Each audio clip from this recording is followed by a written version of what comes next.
رستگاری. روزی عبدالله ابن مبارک به قصد دیدن بهلول دانا به صحرا رفت. نزد او رسید، سلام کرد و گفت: ای بهلول، از تو میخواهم که مرا پند دهی که در دنیا چگونه باید زیست تا از معصیت دور بود، زیرا من مرد گناهکارم و از عاده نفس سرکش بر نمیایم. راه بنما تا از دم مبارک تو رستگاری یابم.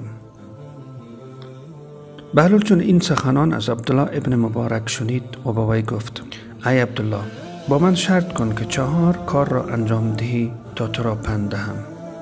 عبدالله ابن مبارک پذیرفت. بهلول گفت: شرط اول آن است که وقت گناه کنی و خلاف امر خدا عمل انجام دهی، روزی خدا را نباید بخوری. عبدالله چون این شنید گفت: پس رزق کی بخورم؟ بهلول گفت: عبدالله، تو مرد عاقل هستی، دعوای بندگی داری، روزی خدا را میخوری و خلاف حکم او عمل می نمایی. خود انصاف بده که شرط بندگی چنین باشد؟ بهلول عاقل ادامه داد: شرط دوم این است که هرگاه خواست معصیتی کنی، آگاه باش که در ملک خداوند نباشی. عبدالله گفت: اما ای بهلول، این از شرط اول مشکل تر است. همه جا ملک حق تعالی است، کجا می توانم بروم؟ بهلول گفت: بله عبدالله، پس خیلی زشت است که روزی خدا را بخوری، در ملک او باشی و فرمان نبری. و شرط سوم آن است که اگر خواستی معصیتی کنی، جای برو تا خداوند تو را نبیند، آن وقت هر چی خواهی کن. عبدالله گفت: ای بهلول، این از همه مشکل تر است. خداوند متعال به همه چیز دانا و بینا و در همه جا حاضر و ناظر است. بهلول گفت: بله عبدالله، چنین است.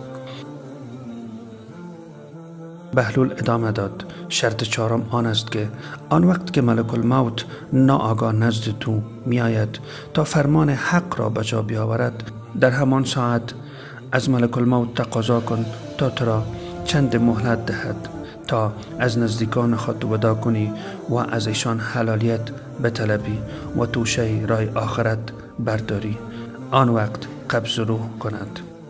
عبدالله گفت: ای بهلول، این مشکل ترین شرط ها هست. ملک الموت به هنگام سر آمدن عمر 1 نفس هم مهلت نمی دهد.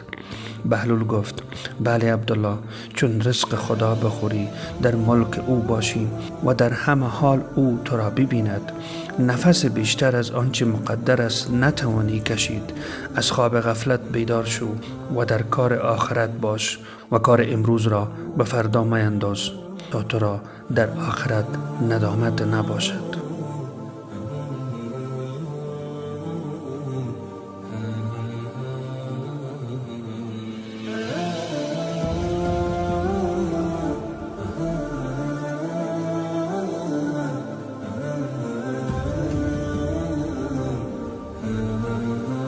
یادداشت اول.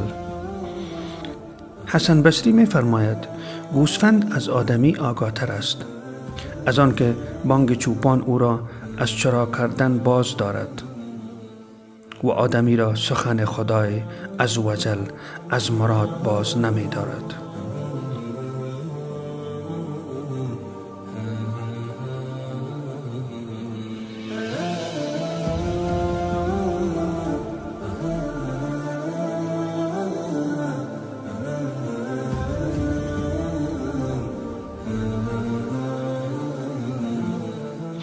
یادداشت دوم. خداوند بزرگ در قرآن کریم می فرماید، سوره قصص آیه 77: به وسیله آنچه خداوند به تو داده است، سرای آخرت را بجو و بهشت جاودان را به دست آور و بهره خود را از دنیا فراموش مکن و بدان که تو هم حق حیات داری و باید از لذایذ حلال استفاده بکنی و به خویشتن برسی و همان گونه که خداوند به تو بخشیده و در حق تو نیکی کرده است، تو نیز به دیگران ببخش و برایشان نیکی کن و در زمین تباهی مجو که خداوند تباهکاران را دوست نمی دارد.